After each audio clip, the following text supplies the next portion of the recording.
So the first destination for my new Shmeemobile, the Aston Martin Vantage GT8. Literally the last 2 days, I collected it at the factory and drove it straight here to put on display on our sort of little stand that we've got here alongside Mr. JWW's 675 LT Coupe as well. Kind of the YouTuber's stand with the two cars, looking very nice, and actually the orange of the LT working very nicely with the GT8 as well.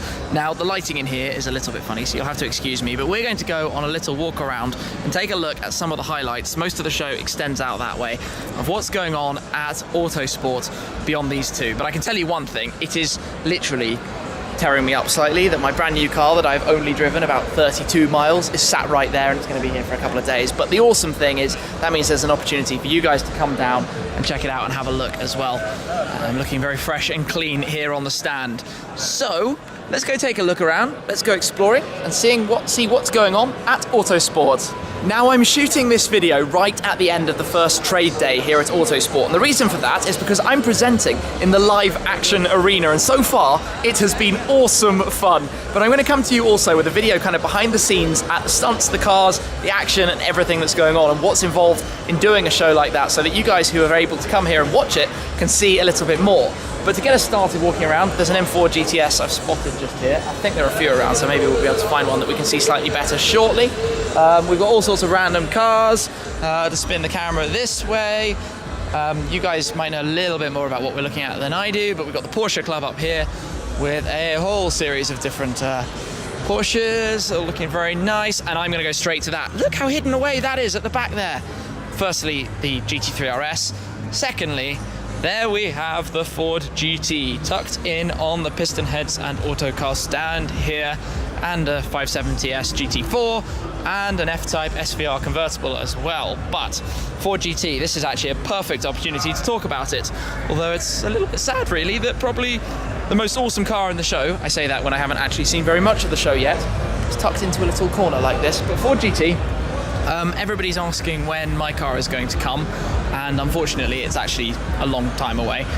So anybody asking what sort of spec I'm going to do on mine or anything like that, I'm afraid I have absolutely no idea at this stage, because my order window doesn't open until 9 months before my car arrives, and I don't expect to see my car arriving until at least 2 years from now. So that means over a year until I do my spec.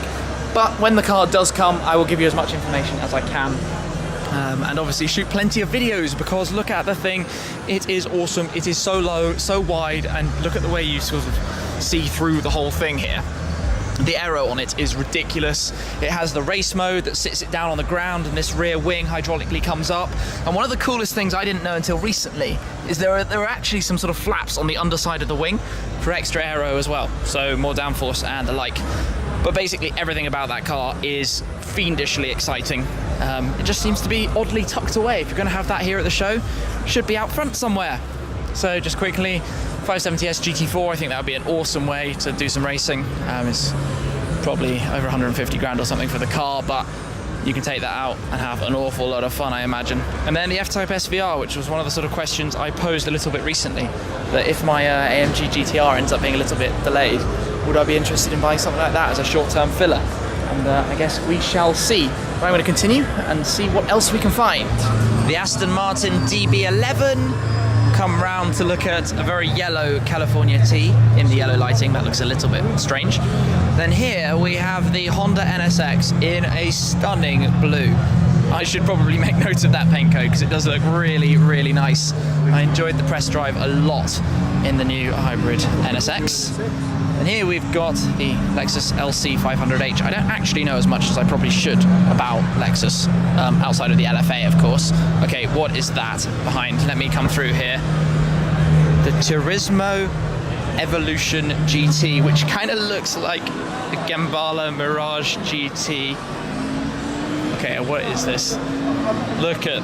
Okay, I'm a little bit speechless. This is based on a Boxster. Previous gen, well, 2 gens previous Boxster, I suppose. And they do them on the MR2 as well. Okay, let's move swiftly on to Liberty Walk. I popped up to see these two cars at the Performance Centre recently, Liberty Walk Europe, where we've got the 458 Italia and the Aventador, and we heard and saw both of these in action. which, yeah, were pretty cool. Check that video out if you haven't already. They are ridiculous on the RX suspension, how low they sit. Basically, the side skirt and the front splitter are pretty much down, touching the ground. You can obviously put them up for driving. Okay, let's keep moving on. This is the Koi's auction area at the end here. Keep wondering through. I like the heritage style GT40 there. That's cool. I think there'll be a few people ordering heritage Golf livery on the new GT as well. Hey, that's cool. Rauwelt. Badass. And we've got that was funny, the GMR Aston Martin Vantages with supercharger up to 610 horsepower. So there's a question for you. Should I add a supercharger to my GT8, even though I've barely driven it? Would that be cool? Lots more power, 600 horsepower? Who knows? Over here we've got the Noble stand where we have the Speedster of the M600, this time with the paddle shift. I can see the paddles on the back of the steering wheel. Now I drove an M600 for the first time quite recently at Super Veloce Racing and had a really good time. That thing is quick, really, really quick, and with the manual was awesome as well. Now here I can see the BAC mono, and this one is pretty nice because it's finished in a dark blue carbon fiber. So carbon panels, as you can see, and also carbon fiber wheels too. I'm not sure if you can quite see that. There we go. Those are a nice touch. Looking good. That thing looks like a lot of fun. I need to drive it again. Have done, but not recently. Let's keep exploring. Now then, what is this? A gold Cadillac. Is it actually gold? 1931 Roadster, hand gilded in 23.6 carat gold leaf. The entire car. What is that about? There's some strange stuff at this show. That next to that. Onwards. The little Abarth 124 Spider, and I've just put a pillar right between us. Had fun driving that in Italy as well. We've got a nice little Porsche stand, the GT3R, then we've got a GT3 Cup, excuse me as I squeeze through. Then we've got the GT4 Club Sport. I went for a hot lap at the Nürburgring Nordschleife in one of those, just to do with the VLN race, had a lot of fun. Then the 718 Cayman 2. So we have some sort of normal being relative road cars as well. Some crazy things like vans and Rangers. And then lots and lots of race cars. I mean, Autosport is, of course, a motorsport event, so all of this is basically about racing. As we come down, I can see a Formula 4 car over that way, but we'll stop by the new Radicals first as well. So Radicals always setting ridiculous laps and races times and everything, and that's the RXC Turbo GT3. And then this is the new car, the SR1 Cup. And then beyond that, the SR8. Some friends driving those, have a lot of fun. Hey, carbon fiber, RXC Spider just up there. Basically, there's not much that is faster than these around any race circuit anywhere. This is kind of a GTS version of the M2 by Evolve, so it's got the orange highlights that you are familiar with probably from the M4 GTS. Huge splitter at the front and then the wing at the back. That looks pretty cool. Love to meet up with them and have a go with that. There we've got a Litchfield Nismo GTR as well. What is that? I don't even begin to know. KTM Expo. This is literally a whistle-stop tour. We've got a little bit of Lotus. This is basically the Seb Delaney Club. Nice display here with some of the Formula 1 cars. Also Jaguar's new Formula E car. Now that was one of my favourite days of last year, driving in a Formula E car at the Battersea circuit. The McLaren Honda car, well, you can see them all. They're all lined up here with the Mercedes AMG, where the crowd is standing at the front, lurking in the back there. But the big question is, what's going to happen in 2017 Formula 1? It seems to be, well, I guess we don't know who's going to be driving for which team, and we don't know who's going to win it. Will somebody be able to complete compete with Lewis Hamilton? Will it be Max Verstappen? Who knows? A stop by the Ginetta stand, where there we have the G55 GT4, and on this side we have the G55 Super Cup car. Now, I actually get to drive one of these in the live action arena during the show. I'm driving the proper Ginetta race car, and it's awesome, and I'll hopefully get some behind the scenes of that little drive for you in my video tomorrow. Fingers crossed if I can film that. It might be quite difficult, but I can tell you it's awesome, and I'm only getting to drive it a tiny little distance, but having an awful lot of fun while I do.